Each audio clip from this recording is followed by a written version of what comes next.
अगर मेरा बस चले तो मैं इस देश में विवाह से पहले सिर्फ 2 प्रश्नों को अनिवार्य बना दूं।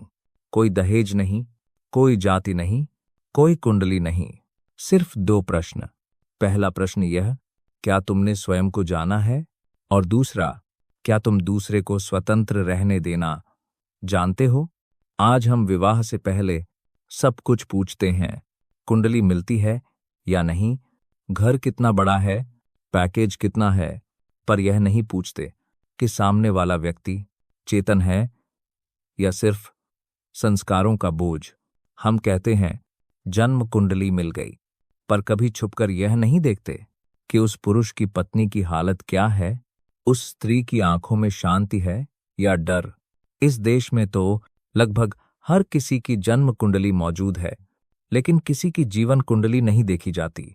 अगर कुंडली ही सब कुछ होती तो इतने विवाहों में इतनी पीड़ा क्यों होती? विवाह से पहले यह कोई अनिवार्य शर्त नहीं बनती कि दोनों व्यक्ति ध्यान जानते हों, मौन जानते हों, अपने क्रोध और कुंठा को पहचानते हों।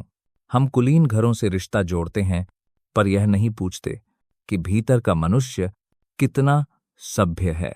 और फिर विवाह के बाद स्त्री को ताड़ना दी जाती है, कभी धर्म के नाम पर, कभी परंपरा के नाम पर। कहा जाता है नारी ताड़न की अधिकारी है। यह वाक्य नहीं, यह मानसिक हिंसा है।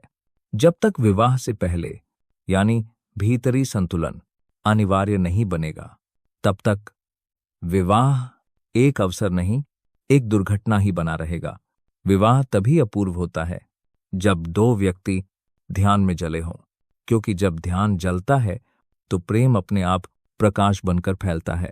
तब विवाह से आनंद आता है, और वह आनंद पति पत्नी से नहीं, चेतना से आता है।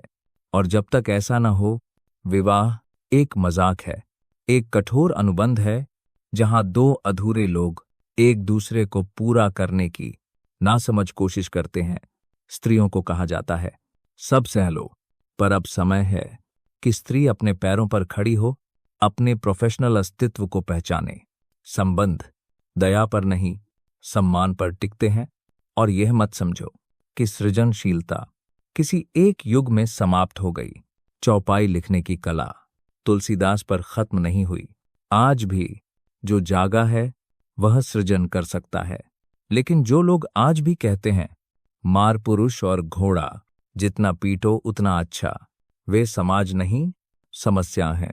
अब समय है विवाह को संस्कार नहीं, सचेत चयन बनाया जाए, क्योंकि जहां चेतना है वहीं प्रेम है, और जहां प्रेम है वहीं जीवन है।